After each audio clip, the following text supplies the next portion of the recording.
Bereshith, chapter 25. And Abraham took another wife, whose name was Keturah, and she bore him Zimran, and Yokshan, and Medan, and Midian, and Yishbak, and Shuach. And Yokshan brought forth Sheba and Dedan.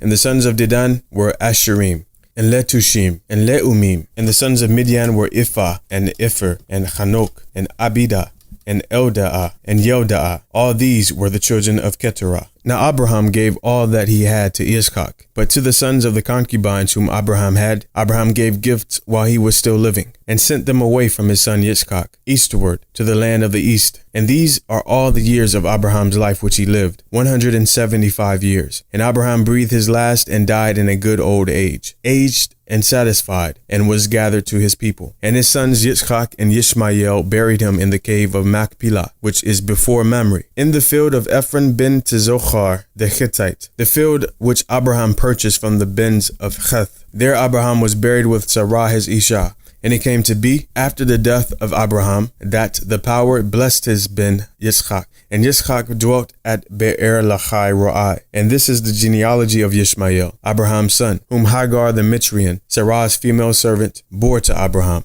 And these were the names of the sons of Ishmael, by their names, according to their generations. The firstborn of Ishmael, Nebaioth, then Kedar, and Adbeel, and Mibsam, and Mishma, and Duma, and Massa, and Hadar, and Timah, Yeter, Naphish, and Kedemah. These were the sons of Ishmael, and these were their names, by their towns and their settlements, 12 chiefs according to their tribes. And these were the years of the life of Ishmael, 137 years. And he breathed his last and died, and was gathered to his people. And they dwelt from Hawilah as far as Shur, which is east of Mitzrayim as you go toward Asher. He settled before all his brothers. And this is the genealogy of Yitzchak, Abraham's son. Abraham brought forth Yitzchak, and Yitzchak was 40 years old when he took Ribkah as Isha, the Bat of Bethuel, the Aramean of Padan Aram, the Akot of Laban, the Aramean. And Yitzchak prayed to Yah for his Isha, because she was barren. And Yah answered his prayer. And Ribkah his Isha conceived, and within her the children struggled together. And she said, "If all is right, why am I this way?" So she went to ask Yah.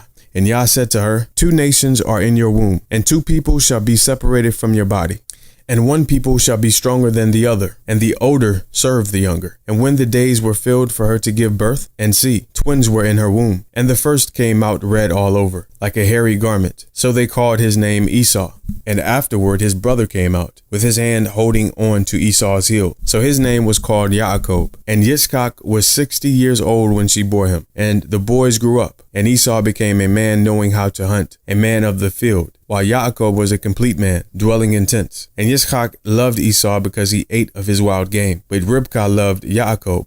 And Yaakov cooked a stew, and Esau came in from the field, and he was weary. And Esau said to Yaakov, "Please feed me with that same red stew, for I am weary." That is why his name was called Edom. But Yaakov said, "Sell me your birthright today." And Esau said, "Look, I am going to die, so why should I have birthright?" Then Yaakov said, "Swear to me today." And he swore to him, and sold his birthright to Yaakov. Yaakov then gave Esau bread and stew of lentils, and he ate and drank, and rose up and left. Thus Esau despised his birthright.